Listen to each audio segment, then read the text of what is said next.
Namaskar. This is Firstpost and you're watching Vantage with me, Palki Sharma.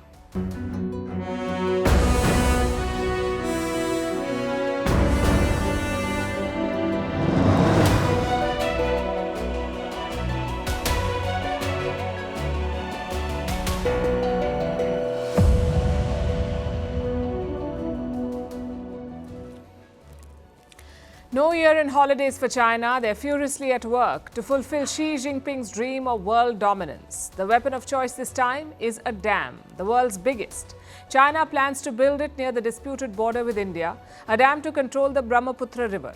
We'll tell you why New Delhi and Dhaka are concerned about this. China is also unveiling new military assets, a warship and a sixth-generation fighter jet. Why now? And what do we know about these toys? In West Asia, Israel is attacking Yemen. Is this the new battlefield? In the US, it's the Indian Americans who are under attack from Trump's MAGA supporters. We'll tell you why. In Africa, France is losing turf and they have only themselves to blame for it. They've been booted out from their base in Chad.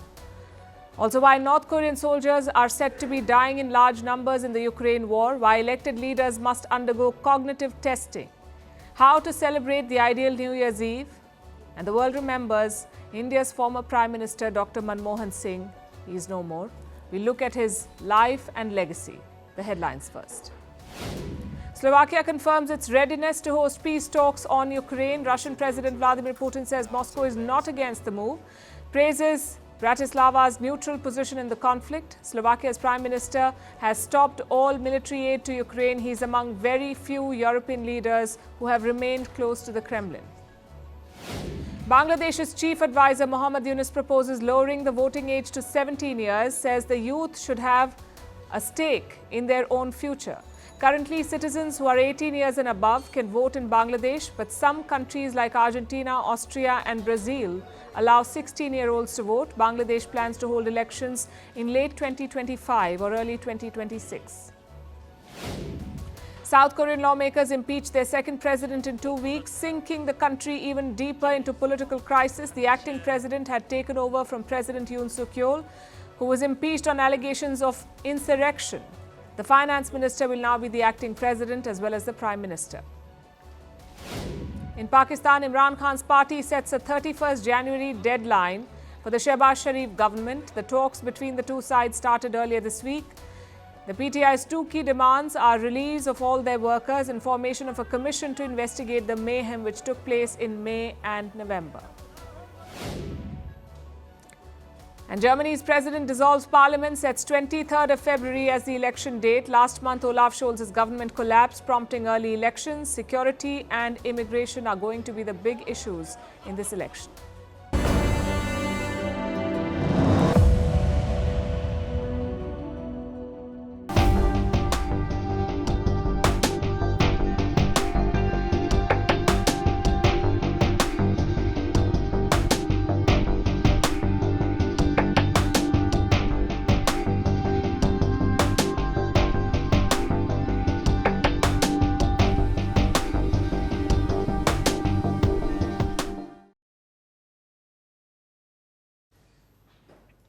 China is at it again. It has found a new way to provoke India, this time not with troop deployments, but with a dam.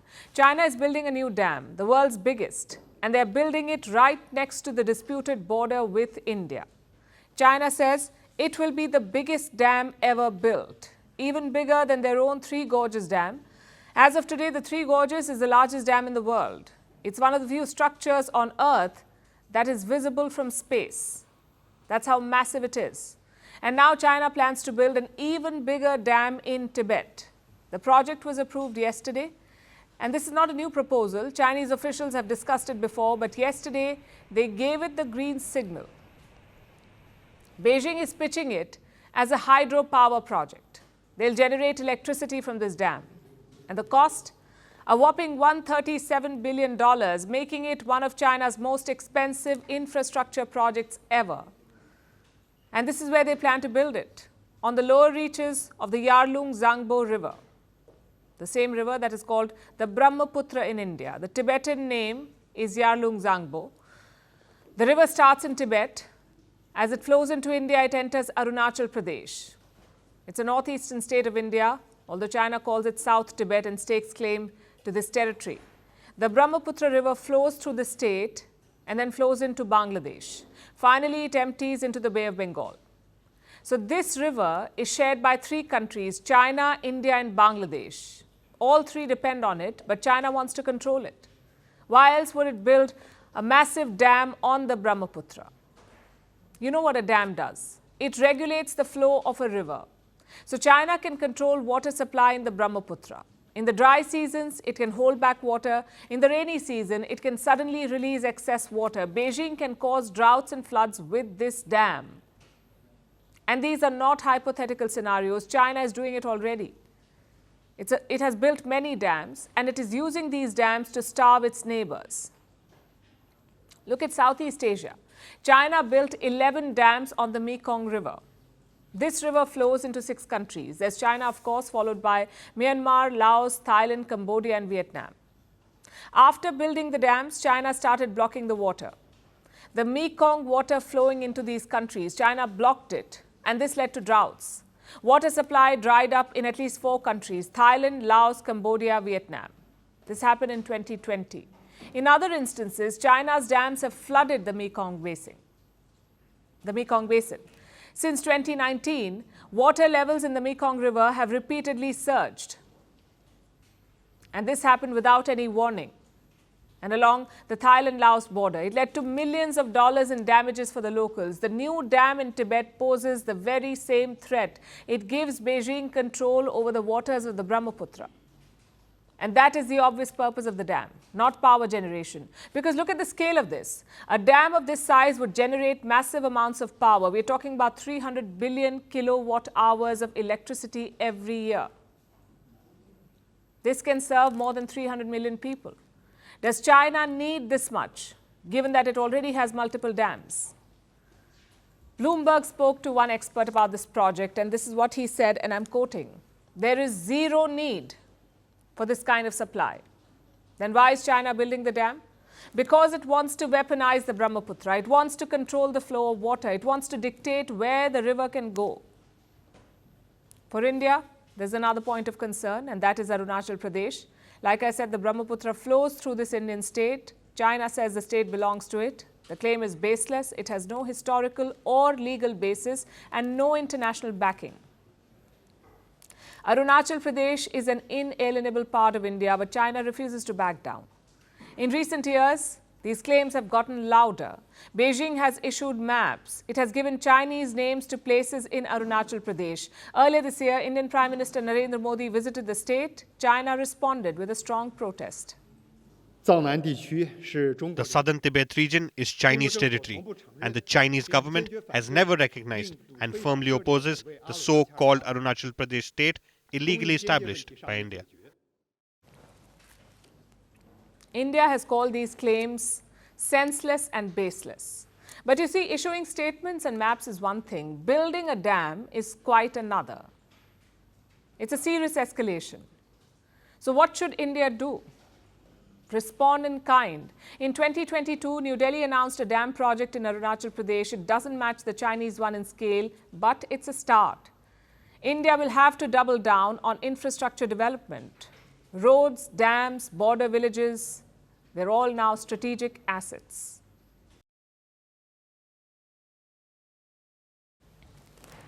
And staying with China, their military has been in the news for all the wrong reasons. Disappearing generals, purges at the top, and persistent corruption. Despite all that, China's military expansion continues. Today, they unveiled a new warship, an amphibious assault vessel. It's called Sichuan. As you can see from the pictures, it is quite imposing. Total weight is around 40,000 tons. It's apparently the world's largest amphibious assault ship. But it's not ready for deployment yet. There will be more testing, more sea trials. Only then will the Sichuan be deployed. At first glance, it looks a bit like an aircraft carrier. It's got the same long runway, but the missions differ. An aircraft carrier is basically a floating air base. They're used to establish supremacy over far-off areas. The decks can launch and land fighter jets. An amphibious ship is different. Its main purpose is to transport troops. Say the Chinese want to land soldiers in Taiwan, then aircraft carriers are of no use. They need amphibious assault vessels for this. Conventional ones can only launch helicopters and landing craft. They cannot launch fighter jets. But China's Sichuan can do both.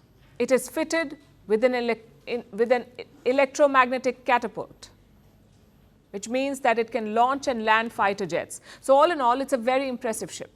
But Beijing could have something even more impressive up its sleeve. A 6th-generation fighter jet. Residents in the city of Chengdu recorded a mysterious plane flying over the city. It wasn't shaped like a normal jet. It was shaped like a diamond. Take a look at this first.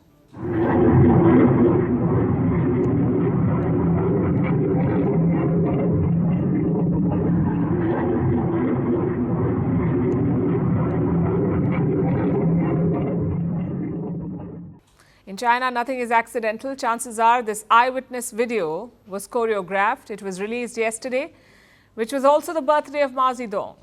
So experts believe that it could be intentional. And the fighter jet? Reports say it could be the J-36, a 6th-generation fighter jet made by China. We're talking about cutting-edge technology.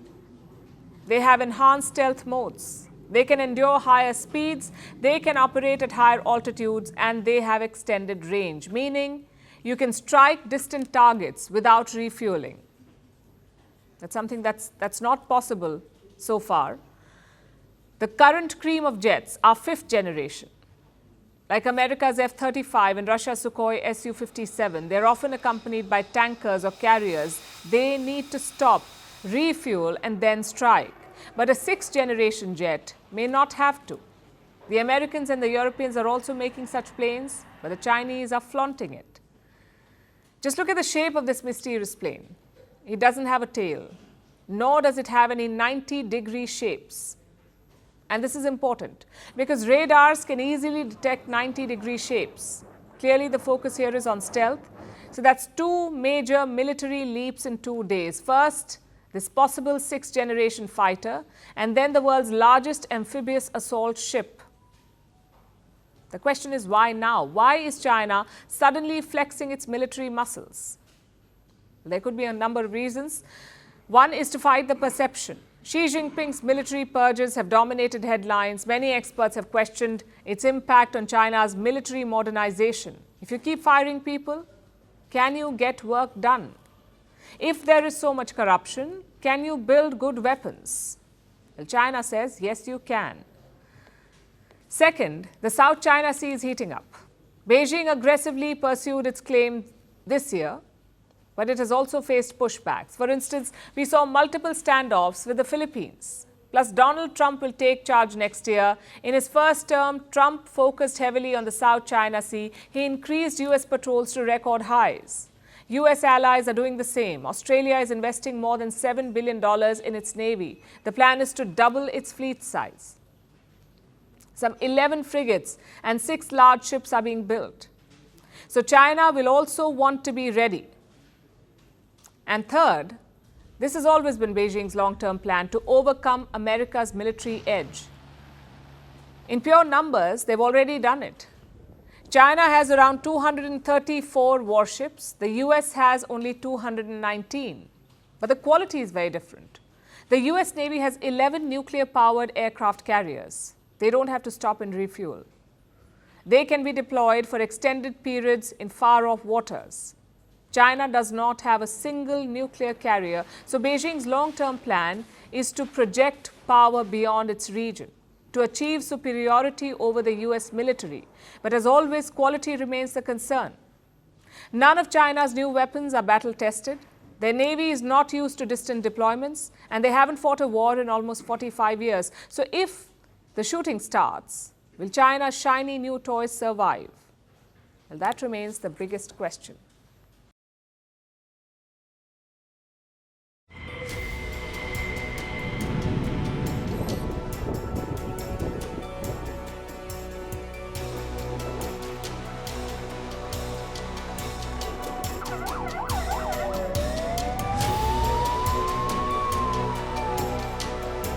אנחנו מדליקים הערב נר שני של חנוכה. אנחנו נמצאים במלחמת התקומה. דור המכבים של ימינו.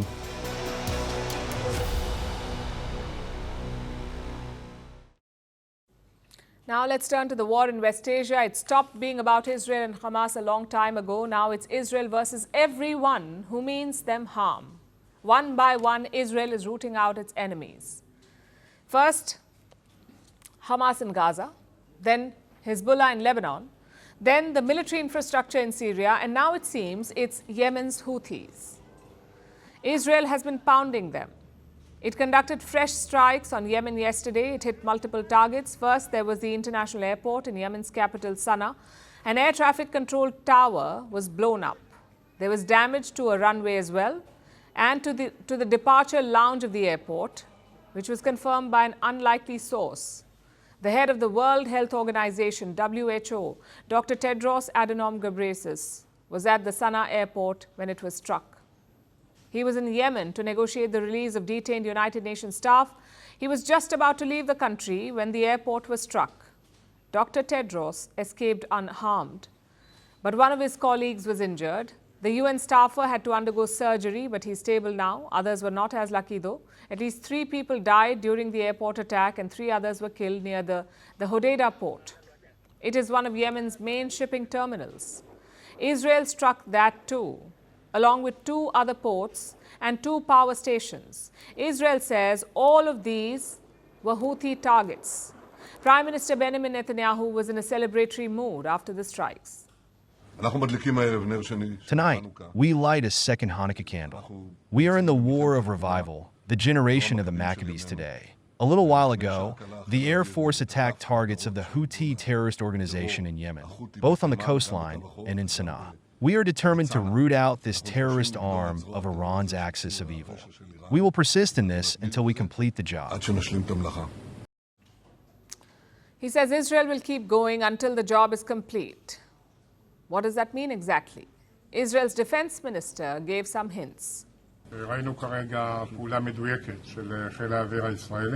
We have just seen a precise operation by the Israeli Air Force, hitting specific Houthi target in Yemen, at the airport, at the port. As we said, whoever hurts Israel, we will hurt him. We will hunt down all the Houthi leaders, hit them as we have done elsewhere. No one will be able to escape Israel's long measure. We will attack them in order to remove threats to the state of Israel. So hitting the airport was not a mistake, and Israel says it will, and I'm quoting, hunt down all the Houthi leaders. We know that Israel can level an entire region. Just look at Gaza. And they are adept at targeted assassinations too. We saw that with Hamas leader Ismail Haniyeh, who was assassinated in July in Iran's capital, Tehran. We also saw it with the pager attacks in Lebanon, which took place in September and took out a number of Hezbollah members. We also know that Israel is not too concerned about civilian casualties. Again, look at Gaza and look at the Lebanon pager attacks. By the sounds of it, Yemen will be the next country to face the same fate. The Houthis have been escalating tensions. They have been attacking Israel for more than a year now. They first hit international shipping. Then they attacked Israel directly with drones and missiles. A Houthi missile strike took place earlier today. The missile force of the Yemeni armed forces carried out a specific military operation targeting Ben Gurion Airport in the occupied area of Jaffa using a hypersonic ballistic missile of Palestine II type. The missile succeeded in reaching its target despite the enemy's censorship, and the operation resulted in casualties and the cessation of navigation at the airport. That is what the Houthis are claiming. Israel says that this Palestine II missile was intercepted. They say that the Ben Gurion airport was unaffected, but it shows that the Houthis will not back down. They're up for the fight. That being said, the Houthis are not the only ones living in Yemen. The country is going through a civil war. It has been underway for over a decade. The Houthis are one faction. There are others as well. And more importantly, there are innocent civilians too who are caught up in all this chaos. If Israel hits Yemen, if it targets airports and ports used to bring in humanitarian aid, then the ordinary people of Yemen will suffer the consequences. Netanyahu said Israel's mission is to root out Iran's proxies, their axis of evil, as he called it. But will ordinary, war-weary Yemenis get rooted out as well?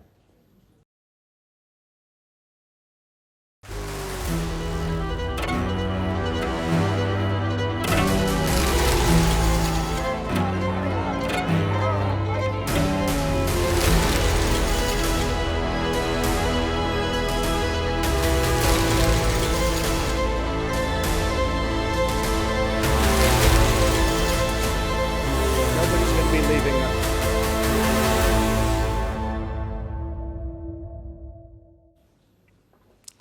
They're calling it a MAGA civil war. Donald Trump supporters versus other Donald Trump supporters. It's bitter, it's racist, but frankly, it's also predictable.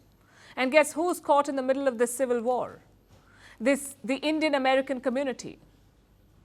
Let me tell you where it all started. Last week, Donald Trump picked an advisor for artificial intelligence. His name is Sri Ram Krishnan. Now, Krishnan was born in Chennai. He went on to work for many US companies like Microsoft, Twitter, Facebook, and Snap. In 2021, he turned to venture capitalism. He mainly focused on companies working with AI. In other words, he's the perfect pick. He can nudge America's AI policy in the right direction, but Trump's core base is not happy. And what's their issue? Not Krishnan's resume or experience. Their problem is his race. Some Trump supporters do not want an Indian American in the presidential team. They have two problems. One, that Krishnan has Indian heritage. It doesn't sit well with their white supremacy goals. And two, that he supports immigration, specifically with the H-1B visa. Now, H-1B is a special visa category in the US. It mainly covers high-skilled jobs, like engineers or IT professionals or professors. And right now, H-1B visas are capped. There is an upper limit on how many visas can be issued. Sri Ram Krishnan is in favor of removing the cap, but the far right does not like that. And leading the charge is Laura Loomer. She's a far-right conspiracy theorist. She's also a darling of Trump supporters. Loomer is leading the racist campaign against Krishnan and Indian Americans. She has mocked the IQ of Indians. She also called the H-1B visa applicants third world invaders. But guess who is opposing her? Elon Musk and Vivek Ramaswamy, both of them have defended Sri Ram Krishnan. They're also calling for more foreign talent in America. In fact, listen to what Ramaswamy said. Our American culture has venerated mediocrity over excellence for way too long, a culture that celebrates the prom queen over the math Olympiad champ or the jock over the valedictorian will not produce the best engineers. He basically dissed American culture, and that has riled up the far right even more. You see, the original MAGA was made up of conservatives. It even included far-right lunatics like Loomer. They do not like any policy that will increase migration. Instead, they want to focus on American workers. But the new MAGA is different. It is dominated by tech bros like Elon Musk and Vivek Ramaswamy. Musk himself is a migrant, and Ramaswamy is the son of migrants. For them, the migration problem is limited to Mexico. They do not oppose talented migrants. Right now, we are seeing the clash of these two groups, but frankly, it is not surprising. We saw indications of this when Ramaswamy ran for president. He was more Trumpian than Trump himself. Yet MAGA questioned him.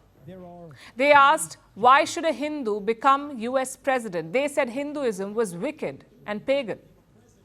So these fault lines are not new. The euphoria of Trump's victory hid them temporarily, but now they're being exposed.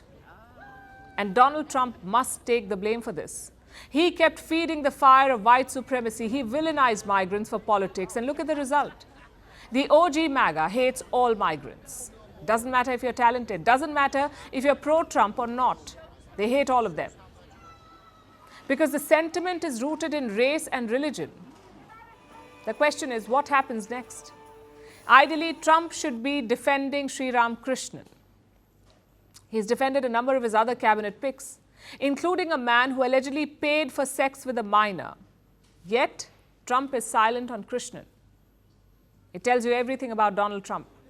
This is a man who will do anything for power, even push his own allies under the bus. It's also a wake-up call for tech bros like Elon Musk. They basked in MAGA glory after November, but now they're facing MAGA fury. They're being forced to confront the true reality of Donald Trump's support base. And the best part? His presidency hasn't even started yet. Don't be surprised if this civil war escalates after January.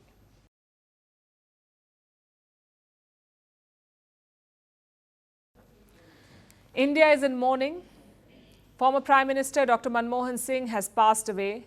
He had a public career spanning over 4 decades, a period in which he not only witnessed but also shaped India's transformation. Dr. Singh's biggest legacy was India's economic liberalization. He oversaw it as the finance minister of the country. He turned India from a laggard into an economic powerhouse. Then he served as Prime Minister for 10 years and shaped India's foreign policy. A man of few words, one of his most famous quotes was that history will judge me kindly.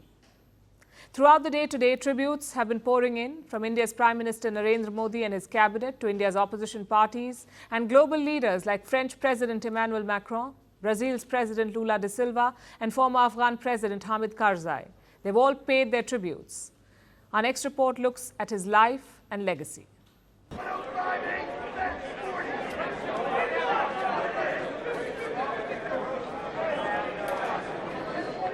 The year was 2010. The global economy was reeling from the shock of the 2008 financial crisis.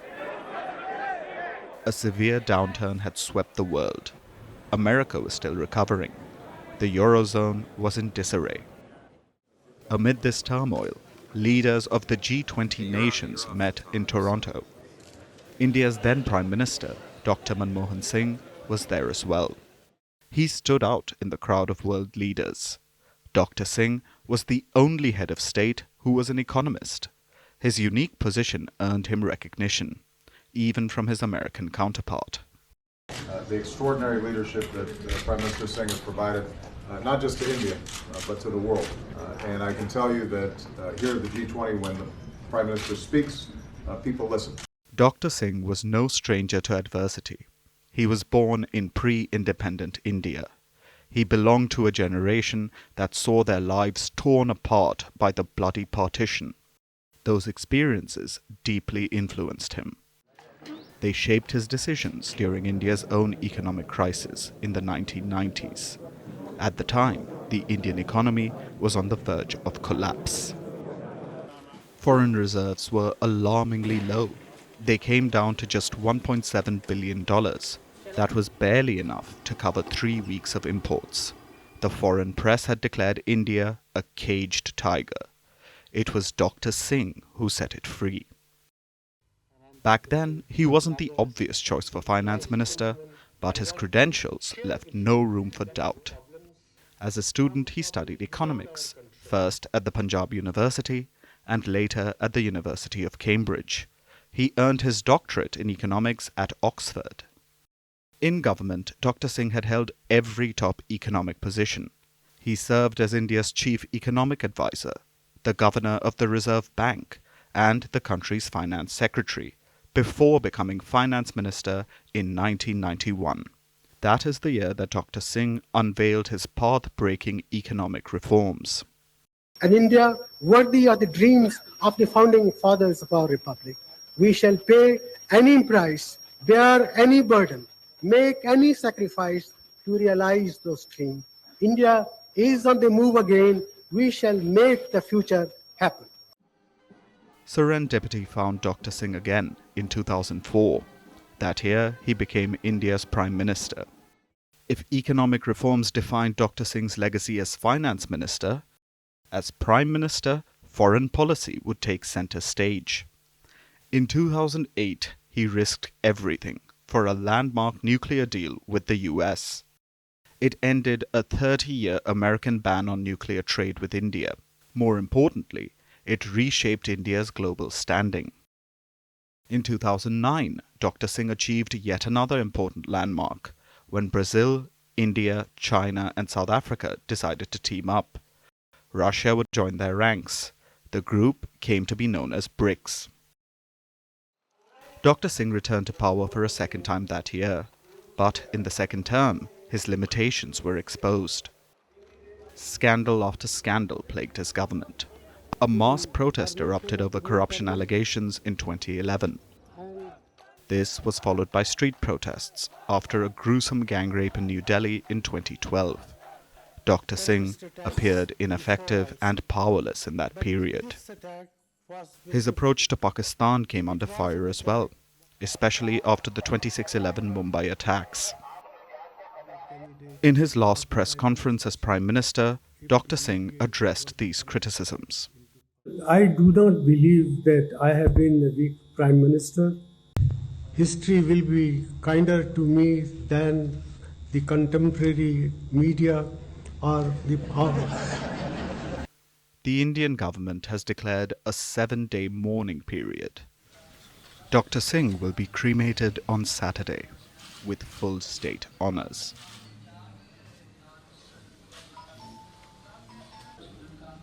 Tributes have poured in from all quarters, from allies to opposition, from national to global leaders. The best tribute perhaps came from the current Indian Prime Minister, Narendra Modi. एक नेक इंसान के रूप में, एक विद्वान अर्थशास्त्री के रूप में और रिफॉर्म्स के प्रति समर्पित लीडर के रूप में उन्हें हमेशा याद किया जाएगा.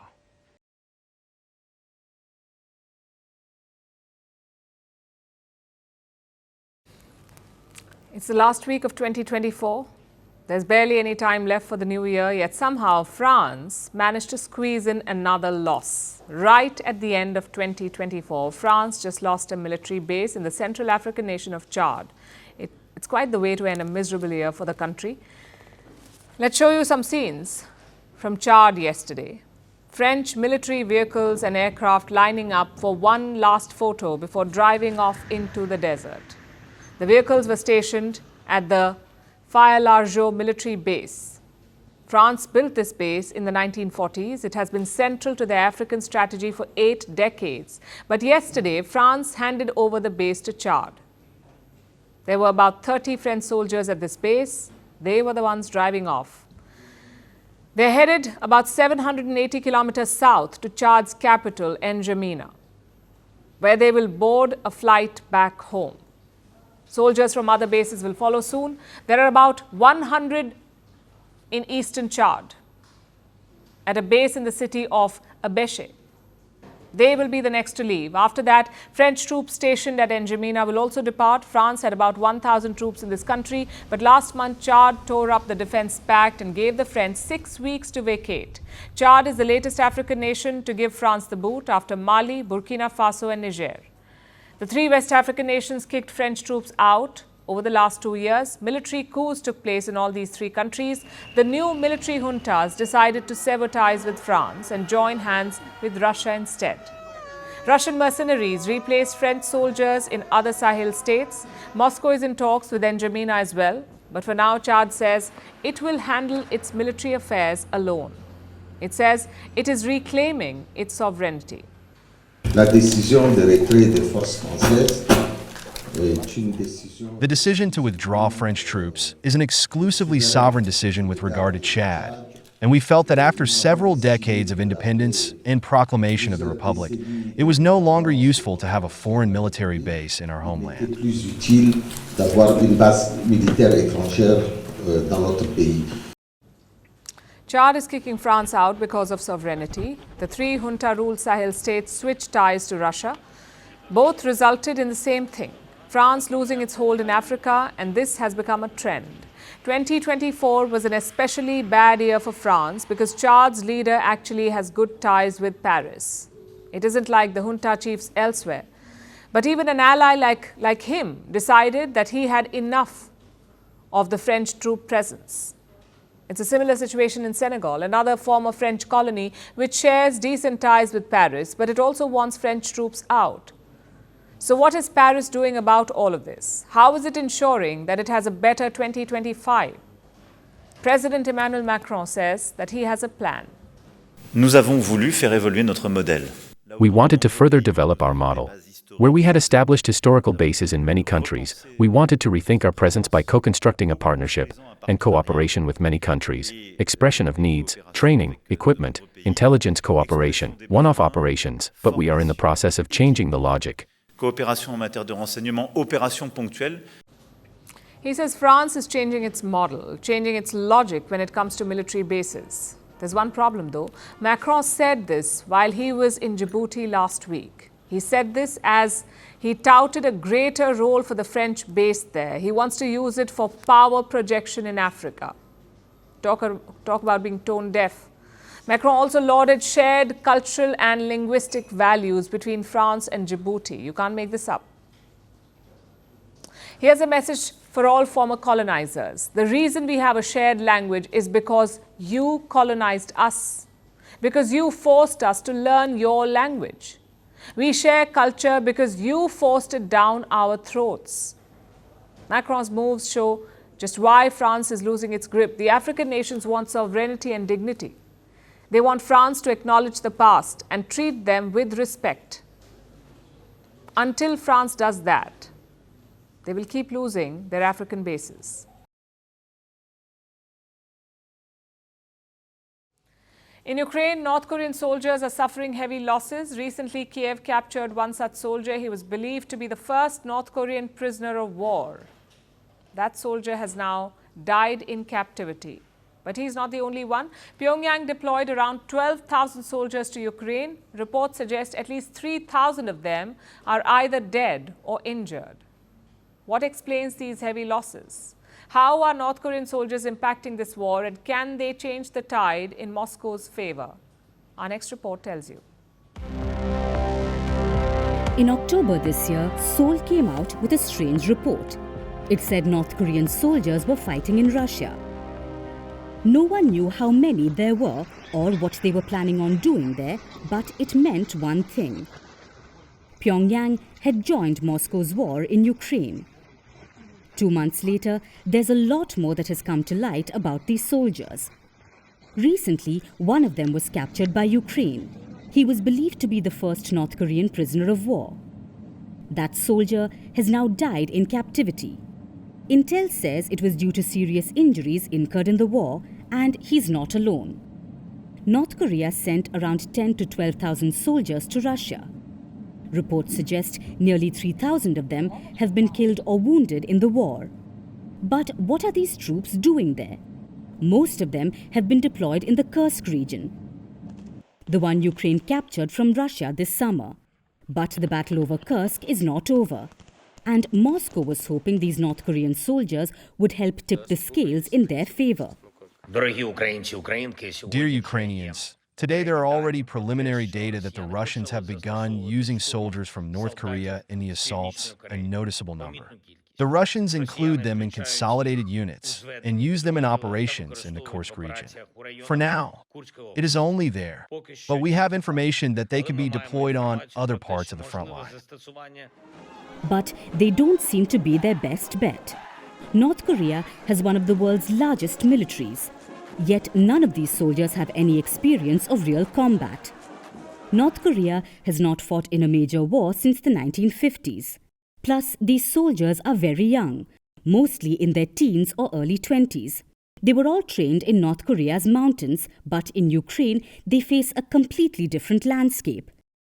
Combine that with malnutrition and poor training, and it's a deadly combo.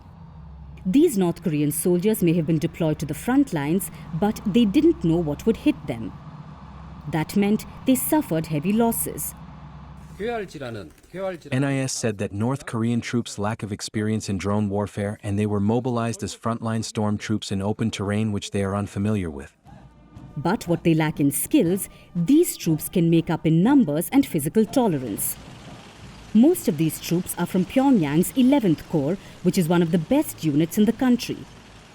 They may not be great militarily, but they can tolerate physical pain and a high level of psychological torture.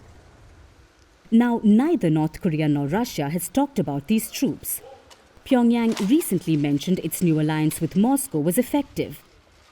But even that statement did not mention the troops. Russia, too, has not directly responded to these reports. Again, no mention of the soldiers. But their silence indicates just one thing. Moscow and Pyongyang are taking their friendship to the next level. First, it was North Korean weapons in Ukraine, and now it's North Korean soldiers. But can North Korea turn the tide in Russia's favor? That remains to be seen.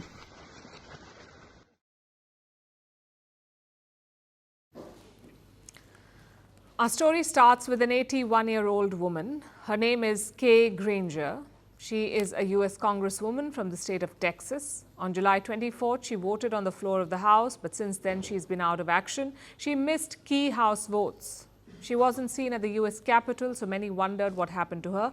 Then some reports came out, and these reports said that she'd gone missing. She was found roaming aimlessly and then put in a retirement community, a place that specializes in memory care. That's what the report said. Her family has denied it, though. They say that Kay Granger had dementia issues, so she moved into an independent living facility. Well, whatever the truth, this story raises an important question. And Elon Musk, of all people, asked it. Let me, in fact, quote from his post. This is what Elon Musk said. Maybe we should have some basic cognitive test for elected officials. This is getting crazy. That's what he said. And for once, we agree with Elon Musk. We elect leaders to lead our nations, to take crucial decisions, to make laws, but we don't know if they are mentally fit for it, if they're capable of legislating and leading. And this has been a long-standing concern. Take the US elections this year. Kamala Harris joined the race very late in the month of July because until then, Joe Biden was running even though he could barely walk. And that's all that anyone could talk about, the way he walked, the tumbles he took, the slurring of words, the constant looks of confusion. There were doubts about his cognitive ability, but apparently none of this could disqualify him. He quit the race only when it became absolutely impossible to stay on. And he's still the US president with the same mental faculties. This happens because there's nothing to stop it from happening. Cognitive testing for leaders is not mandatory. Yes, there is media scrutiny and pressure from the opposition if they sense a weakness, but no rules. Some leaders voluntarily release medical records. In the US, presidents often undergo annual physical exams. Russia requires a medical certificate of health. In China, leaders undergo a rigorous internal vetting process. But mental fitness is not always a part of it. Also, none of it is compulsory. It is at the discretion of a leader. And that is the problem. Because cognitive ability is not just about memory loss or dementia. It is about being sharp enough to process complex issues, to grasp new technology, to adapt to the ever-changing world that we live in. And let's face it, it's a job that demands strategic thinking and problem solving. The stakes are just too high to ignore this. So why has this not been addressed yet? Because it does not suit the people in power. Also, age is a sensitive subject. No one wants to be seen as discriminatory. But here's what we'd like to say. This is not about discrimination. This is about transparency. Other jobs require basic competence tests. Pilots have to pass medical checks. Armies across the globe, including in India and the US, have cognitive tests. Doctors have to prove their fitness to practice. Even your Uber driver has to meet certain standards, like pass the driving test. So why shouldn't elected leaders face this scrutiny? They cannot be MIA for 6 months and then turn up at a dementia facility. It is time to think about this, about cognitive testing for elected leaders, because leadership is not just a title, it is a duty that you have to be able to perform.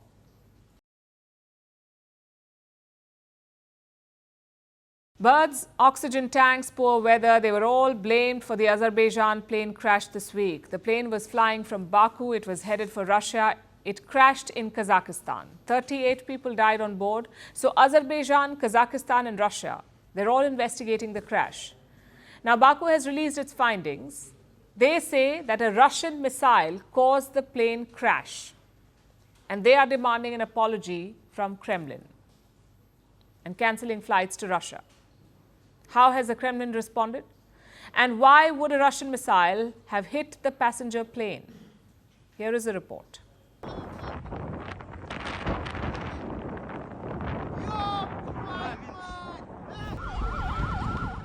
what caused the Azerbaijan plane to crash. For days, the air has been thick with speculation. The airline says the plane could have collided with a flock of birds. Azerbaijan says maybe poor weather was the reason. Kazakhstan claims an oxygen tank exploded in the cabin. Ukraine says the aircraft was shot down by Russia by a Russian air defense system. But Kremlin has decried the speculation. People are dead and many are injured. I would like to express my condolences. Let's hope for their recovery. Of course, I am sure that there will be a thorough investigation. We will coordinate our special and aviation services with you. Investigators from Azerbaijan, Kazakhstan and Russia have opened criminal inquiries to understand what caused the crash. According to reports, Azerbaijan's preliminary findings are out and they give bonus points to Ukraine because Kyiv may be right. As per reports, a Russian surface-to-air missile caused the Azerbaijan Airlines plane to crash, killing 38 people on board. To understand how it happened, let's look at what happened before it. Azerbaijan Airlines Flight 8432, carrying 67 people, was traveling from Baku, the capital of Azerbaijan, to Grozny, the capital city of the southern Russian Republic of Chechnya. It set off on Wednesday morning, but it was rerouted. The plane crossed the Caspian Sea, even though Baku and Grozny are to its west. The plane went to its east, to Kazakhstan. The crew alerted Kazakhstan's Aktau airport that they needed to make an emergency landing there.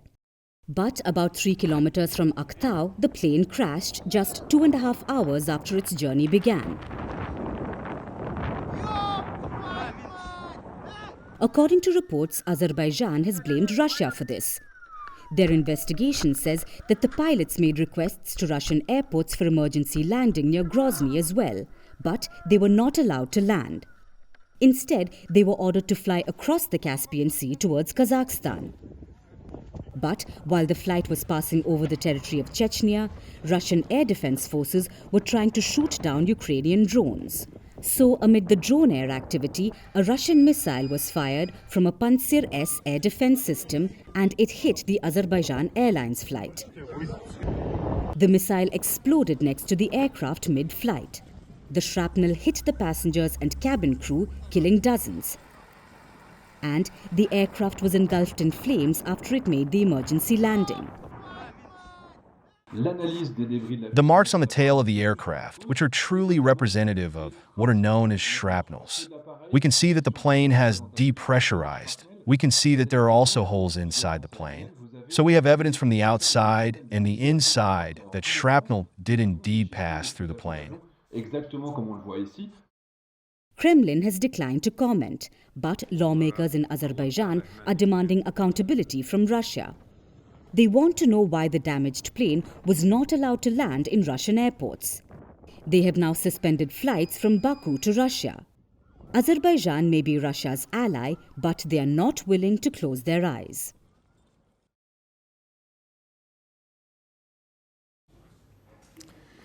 It is the last Friday of 2024.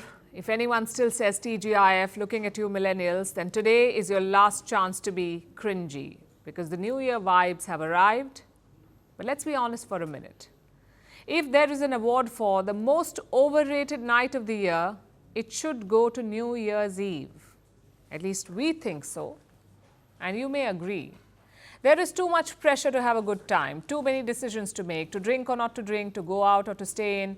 Should you manifest wellness or push and shove to get the best view of the fireworks? Should you Irish goodbye the guests? Or go for that South Asian goodbye and hang out by the door for another hour? Basically, New Year's Eve is full of promise and excitement, but it also comes with built-in pressure, perpetual FOMO, and traffic, and so much of it. We are days away from the New Year's Eve, but you can already see the build-up, quite literally. In India, an expressway saw a 12-kilometer-long traffic jam. Vehicles were stuck bumper to bumper for hours. In major hill stations, roads are chock-a-block with tourists. Hotel occupancy has surged by 50%. In the next few days, it is expected to go up to 80%. And India is not an isolated case. In the Netherlands, traffic jams have increased by 8%, and by Dutch standards, it is a lot. And in the US, about 120 million people are expected to travel. This is a 5-year high. Meanwhile, Rome is expecting 32 million visitors. This New Year's clashes with their 2025 Jubilee, which is a year of faith and forgiveness. Though what is hard to forgive is this. New Year is one of the few holidays that will most likely not reward your personal effort. The end result will probably be underwhelming, and studies prove it. No matter what you do, New Year's Eve is generally terrible. And the harder people try to make it fun, the more dissatisfied they are. Data literally shows this. So how can you ease the pain? How can you celebrate your ideal New Year's Eve this year? We looked at research, and here are 3 tips for you. First, lower your expectations. The lower, the better. Because you know what? Forcing yourself to be happy is the best way to be miserable. So if you assume that you will not have the best time on this day, it can cool off the pressure. And if you do have a good time, it feels great. Secondly, remember, New Year's Eve does not mean all that much. January 1st is just a number, and across the world, people choose different numbers. In China, the New Year will begin on January 29th. In Ethiopia, September 11th. For Muslims, it is in June. And in India, you get at least 9 chances to do New Year's right. Thanks to cultural diversity, not just the dates, but the way to bring in a new year differs as well. In India, many of us light lamps. In South Africa, people throw unwanted items out of windows. In Denmark, they smash plates. In the US, they drop things. In New York, it is the ball drop in Times Square. And in Indiana, it's watermelons. In some countries, people eat things. In Spain, grapes. In Brazil, lentils. While the Danish smash plates. So you get the gist. And this brings us to the 3rd tip. There is no one ideal way to bring in the new year. You can go to that party, have a good time, or find a corner to cry, process 2024, or the fact that the kids born in the year 2000 will now be turning 25. You can also host a party and build a tower of water instead of champagne glasses. Send out good vibes into 2025 by hydrating drunk people. You can even watch the world burn and crack the painful "see you next year" joke. You can stay in, smash plates, eat grapes, watch Netflix, spend time with your loved ones, or do it alone. But either way, do what you want to, not what social media says, not what rom-coms suggest. Greet 2025 your way, because there is no better way to start a new year.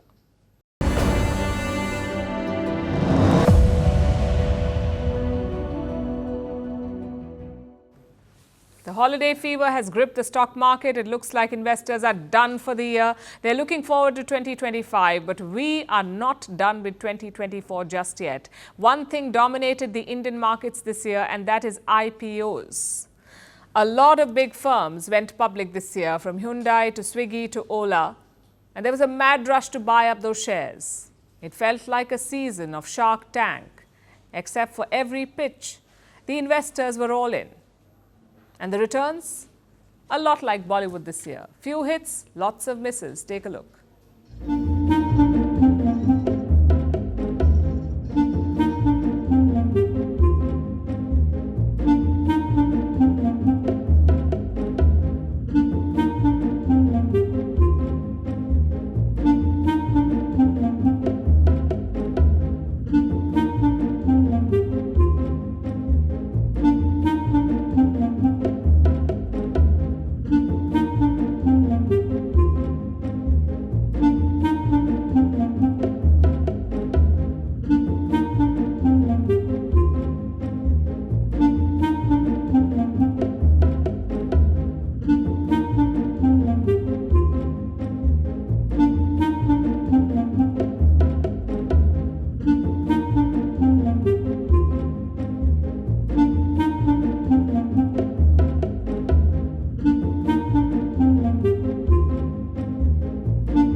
Now it's time for Vantage shots. Images that tell the story. 100 vehicles from Israel form a ribbon sign calling for a hostage deal in Gaza. Indigenous Peru villagers settle their grievances through fist fights ahead of the new year, and the annual Elephant Festival kicks off in Nepal with unique events like elephant football. Finally, we are taking you back in history. On this day in 1911, India's national anthem, Jana Gana Man, was sung for the first time. It was at the Calcutta session of the Indian National Congress. Jana Gana Man was written by Rabindranath Tagore. In 1950, it was officially declared India's national anthem. We're leaving you on that note. Thank you for watching. Have a great weekend.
Prahlad सापकोटाज्यू संविधान सभा सदस्यज्यूहरू hotel संघ नेपाल